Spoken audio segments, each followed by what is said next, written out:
दिल्ली में अभी चुनाव होने जा रहे हैं, कौन सी पार्टी आने का? देखिए, दिल्ली में चुनाव है 5 तारीख को। 5 फरवरी को वोटिंग हो रही है, तो पहले तो सबसे यही निवेदन है कि आए और वोट जरूर डालें। दूसरा निवेदन, इस समय किस सरकार की जरूरत है उसको ध्यान रखें। ये नहीं कि भाई हम उसके कार्यकर्ता हैं या हम इतने साल से उसको वोट दे रहे हैं, ये हो रहा है वो हो रहा है। इस समय मुझे लगता है, ये तो कहना मुश्किल है कि किसको वोट आ रहे हैं। जैसे अच्छे वोट दिखते हैं, मिलते हैं आप पार्टी को, बीजेपी को भी वोट मिल रहे हैं, कांग्रेस भी अपने वोट में बहुत ज़्यादा इजाफा कर रही है वोट बैंक उसमें।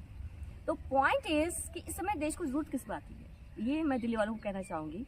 कि मैंने सुना कई जगह वो कह रहे हैं कि केजरीवाल को एक मौका और देते हैं। केजरीवाल जी जिस बात के ऊपर आए थे, उन्होंने कहा कि कांग्रेस जो भ्रष्टाचारी सरकार है, तो शीला दीक्षित पे जो भी आरोप लगाए थे वो सारे निराधार बेबुनियाद आरोप थे। बीजेपी के राज में ये सब आया कि वो आरोप गलत थे। केजरीवाल जी ने माफी भी मांगी है। वो कहते थे हम लोकपाल लेके आएंगे, वो कभी जो उन्होंने कहा वो ऐसा कभी कुछ नहीं हुआ। जो उन्होंने किया क्या, उन्होंने ये किया कि जो थोड़ा सा कई चीज़ों की जो रफ्तार धीमी हो गई थी, चाहे वो शिक्षा है आपकी, तो वहाँ पे उन्होंने काम किया है। बट ना तो उन्होंने नई नई यूनिवर्सिटीज़ कोई खोली है, ना वो नए नए स्कूल लेकर आए।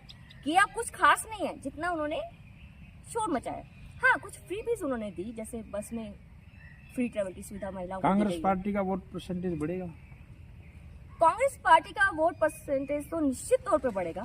जिस तरह से राहुल गांधी जी ने रैलियां की हैं, प्रियंका जी ने की हैं, कांग्रेस के सभी, अभी दीपेंद्र हुड्डा जी भी आए हुए थे वहाँ पर मिलेगा में कल परसों। तो जिस तरह का माहौल है, कांग्रेस जो है बहुत प्रचार करी है। और संदीप दीक्षित जी ने जिस तरह से ये आवाज़ उठाई है कि भाई कांग्रेस ही ऐसी पार्टी है जो आपकी सारी जरूरतों को समझती है और उनका निवारण करेगी। क्योंकि आप ये देखिए ना, आपके पास अरविंद केजरीवाल जी थे, राइट। अरविंद केजरीवाल जी जो है वो बहुत शिक्षित व्यक्ति है, IITian है, एंड उसके बाद IAS रह चुके हैं। उनका एक सर्कल भी है ऑल ओवर द वर्ल्ड, खाली इंडिया में नहीं। उस सबके बावजूद वो क्या करते थे हर तीसरे दिन, जी LG जो है मेरी फाइल को क्लियर नहीं कर रहे, ठीक है। क्या करते थे कि प्रदूषण पे मैं कुछ कर नहीं पा रहा, हरियाणा जो है वहाँ पराली जल रही है जी, पंजाब में पराली जल रही है जी। उसके बावजूद इस साल प्रदूषण सबसे ज्यादा है। अब तो पंजाब में उनकी सरकार है। एक व्यक्ति जिसने सांसों में जहर घुल रहा है दिल्ली के, और वो हाथ जोड़ के खड़ा है, कुछ कर नहीं पा रहा है, मैं कुछ कर नहीं सकता, तो उसको हटाइए ना आप लोग। हम ही कहना चाहेंगे। अब ये दिल्ली वासियों को लालच क्या है कि थोड़ा सा 200 यूनिट जो फ्री बिजली है, तो दूसरी पार्टियां भी दे रही हैं। और मोर ओवर केजरीवाल जी ने दिल्ली में कोई रोजगार नहीं दिए हैं। दिल्ली में रोजगार जो है बहुत कम हुए हैं। तो कांग्रेस ये जो क्लेम करिए, कांग्रेस ने जैसे पहले कहा है सब किया धीरे है, पर किया तो है ना, ठीक है ना। अगर कांग्रेस कहती थी कि हम फर्ज करें 2 लाख रोजगार देंगे, तो 1,60,000 तो रोजगार उसने हमेशा दिए, ठीक है। केजरीवाल जी के यहाँ तो कोई बेरोजगारी बढ़ी है, बहुत ज्यादा बेरोजगारी बढ़ गई है दिल्ली में। तो अगर रोजगार होंगे तो राष्ट्रपति भवन से क्या मैसेज है?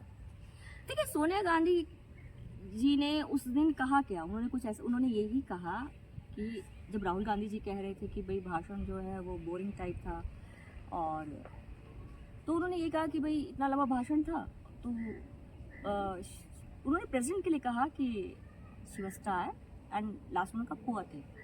तो इन्होंने देखिए अगले दिन क्या होता है, ये अपने मोदी साहब जो है वो कहते हैं उन्होंने उसको पुअर थिंग कहा, उन्होंने ऐसे जेस्चर किया, गरीब कहा चीज का। अरे आपकी अंग्रेजी अगर कमजोर है तो कोई फर्क नहीं पड़ता, आपके पास इतने सलाहकार हैं।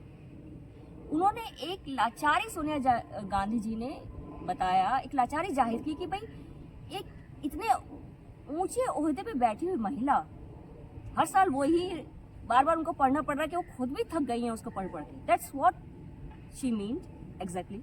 और उन्होंने एक सहानुभूति दिखाई है कि देखिए इतने बड़े ओहदे पर होने के बाद भी एक महिला जो है वो, देखिए आप सब देख रहे हैं कि राष्ट्रपति पद पे इस समय हम सबके लिए सम्मान की बात है कि एक आदिवासी महिला बैठी है, ठीक है, बहुत इज्जत बहुत सम्मान की बात है। पर दूसरी साइड आप क्या देख रहे हैं, वो आदिवासी की आवाज ही नहीं उठा पा रही है।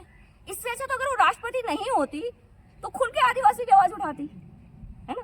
तो वही सोनिया गांधी जी ने उनसे एक सहानुभूति चाहिए। राहुल गांधी के बारे में आपके क्या विचार? राहुल गांधी जी ने अभी एक तरह से उन्होंने तो बम भी फोड़ दिया जब राष्ट्रपति अभिभाषण के जवाब में उन्होंने संसद में क्या जोरदार तरीके से उन्होंने भारत के लिए विजन रखा है। उन्होंने बताया कि अब एक नया युग शुरू हो रहा है जिसका राष्ट्रपति अभिभाषण में कोई जिक्र नहीं है, कि किस तरह इस नए युग में हम इंडिया को आगे लेके जाएंगे। उन्होंने कहा जो चीजें इस समय आ रही हैं मार्केट में, उन्होंने कहा एआई के नाम लेने से कुछ नहीं होगा। आपके पास कोई विजन ही नहीं, कोई विजन डॉक्यूमेंट नहीं था। राष्ट्रपति के अभिभाषण में सरकार की तरफ से कोई विजन डॉक्यूमेंट नहीं था, ना बजट में कुछ ऐसा था। तो उन्होंने अपनी तरफ से एक विजन डॉक्यूमेंट दिया कि किस तरह जो अभी एआई का युग आने वाला है उसमें किन किन चीजों की टेक्नोलॉजीज कौन कौन सी चाहिए। उन्होंने बताया कि किस तरह ड्रोन्स जो है आज टैंक्स को जो है डिस्ट्रॉय कर रहे हैं, बड़े बड़े टैंक्स को।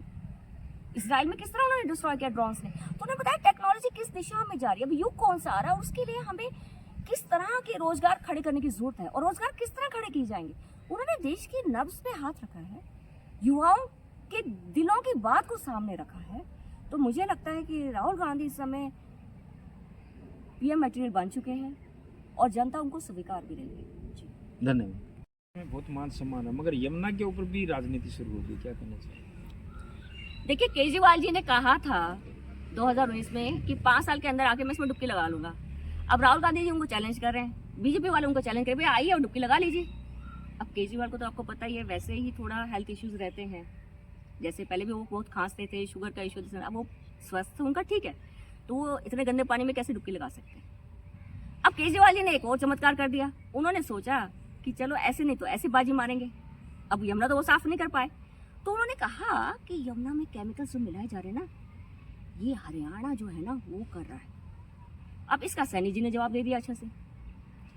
अब सोचने वाली बात यह है कि केजरीवाल जी को कितनी जल्दी ध्यान आ गया कि यमुना में हरियाणा की फैक्ट्री से क्या क्या केमिकल्स आ रहे हैं, जहर मिलाया जा रहा है। केजरीवाल जी 10 साल से कहाँ थे, कम से कम चुनाव से 1 साल पहले ध्यान कर लेते, ये 2 दिन पहले कैसे ध्यान आया। सोचने वाली बात है। जी धन्यवाद।